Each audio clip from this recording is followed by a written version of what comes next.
Hello beautiful people, Stephanie here, and in today's follow along tin whistle exercise, we're going to be taking a look at warm-ups you can do for your fingers and your tongue, which will help improve your coordination on tin whistle, and adding these fundamental skills into your regular practice will help you see huge improvements in how polished and smooth your tin whistle playing becomes. So all you'll need is a D-whistle to follow along with today's tutorial. Grab that now, follow what I do on screen, listen to the instructions, and let's improve the way we play. So it pays to start any tin whistle exercise or any exercise in general with a little warm-up. It's good to have fingers and muscles that are warmed up and ready to go, not cold and stiff and tight and requiring some attention. So first we're going to start by doing a little finger warm-up to make sure our fingers and the muscles within our hands are nice and loose and ready to go. If you stretch your hands out as far as you can and spread your fingers nice and wide, and then close your hand into a tight fist, we're just going to open and close our fingers a few times and get some blood going to those fingers. Now we can also extend this to a wrist exercise by closing our fists and just circling our wrists a little. Obviously, if you go one way, it's worth going the other way as well. This will just loosen up any tension that we have in these wrists and fingers. Going back to the fingers, we can also press our hands together, and if you're able to press your fingers together a little further, you can get a nice stretch in each hand as well. If this doesn't feel right, you can also pull back fingers on one hand and you might feel a stretch down the wrist as well. If your hands are cold, it's worth using a little bit of friction to warm them up. You can use friction on the backs of the fingers and on the fronts of the palms. Shaking the hands gently as well will help lose any tension in these fingers and wrists. We can also do an individual finger up and down, and this comes from the main knuckles on the hand rather than the individual joints on the fingers. So it's more of a flat finger wave, if you will. And this is kind of the position or the movement that we need to play tin whistle nice and smoothly. So just try and wave your fingers up and down. And you can do the same with your thumbs, give them a little waggle around. Okay, now your fingers and wrists are ready to head to the whistle. So we're going to do a simple exercise on the whistle. I'm going to set a metronome at 60 beats per minute, and we're going to lift and replace our finger on every beat to start with, nice and slow.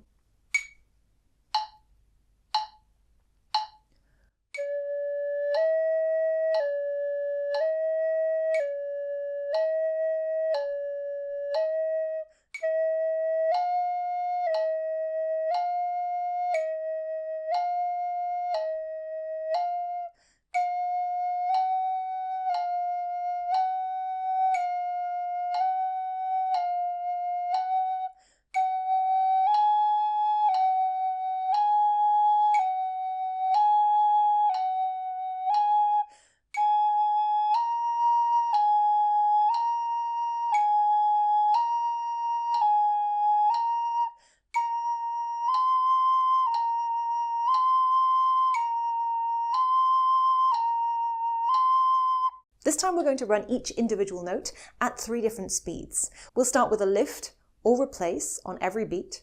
Then we'll do a lift and replace for every beat. And then we'll go a little bit more and we'll try and get a lift, replace on every single beat. Follow along and see how you get on.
You can also practice waving your fingers on each note, like this.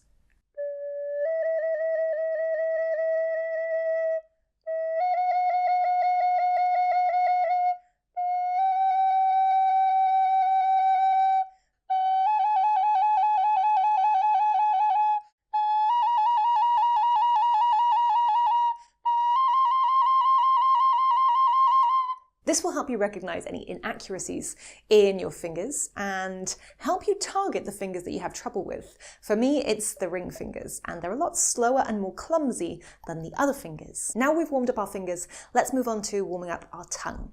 I want you to think of making a train sound. Do, do, do, do, do, do. So we're using a 4-syllable phrase. Do, do, do, do, do, do, do, do, do, do. And making that do sound actually moves the position of your tongue in your mouth. So some of the sound is the tongue touching the back of your mouth, and some of the sound is the tongue touching the front. Do, do, do, do, do, do. And if you whisper that,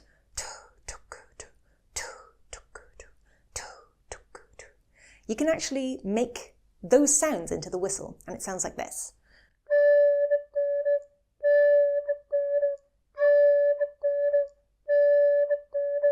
So what we're going to do is we're going to make that do sound on each note going up and down the low octave scale.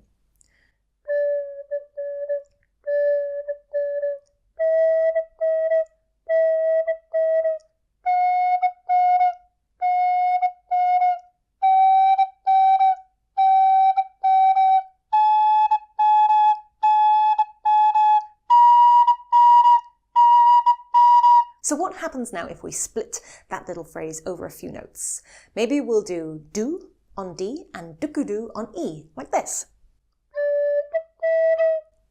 Okay, so we'll start our phrase on one note, finish our phrase on the next, start our next phrase on the next note, and finish our phrase on the next, like this. See if you can follow along.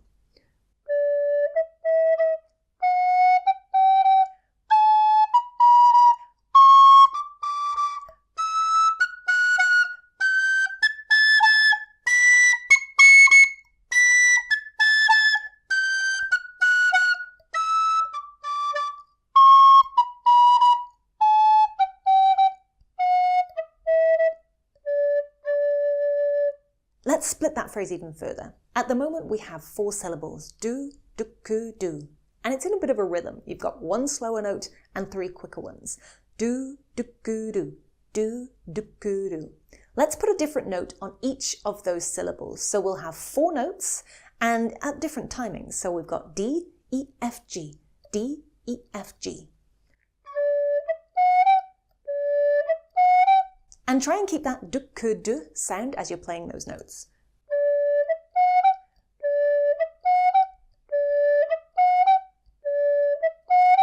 What we're aiming to do here is coordinate our tongue and fingers, so this sounds really clean and smooth.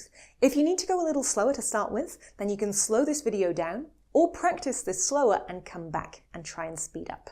So let's start nice and slow and we'll work up and down the scale.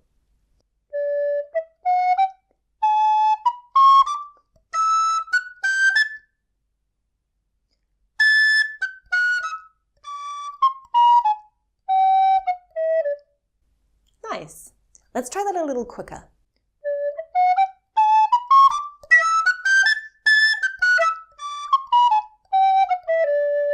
Was that too quick? Let's try again.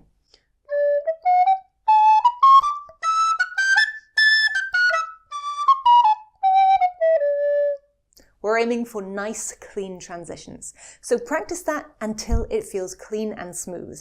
And the faster you can go on things like this, the cleaner and more polished your whistle playing will sound.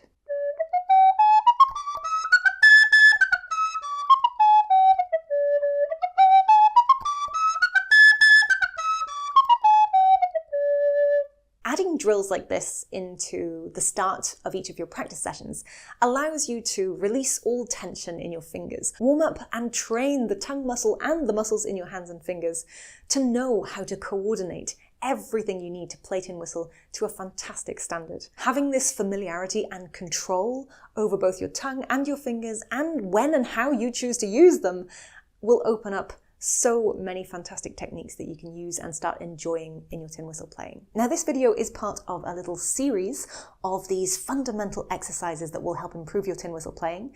If you didn't catch my previous lesson on breathing, posture, and improving your lung capacity and breath control on tin whistle, I will link that in the description down below.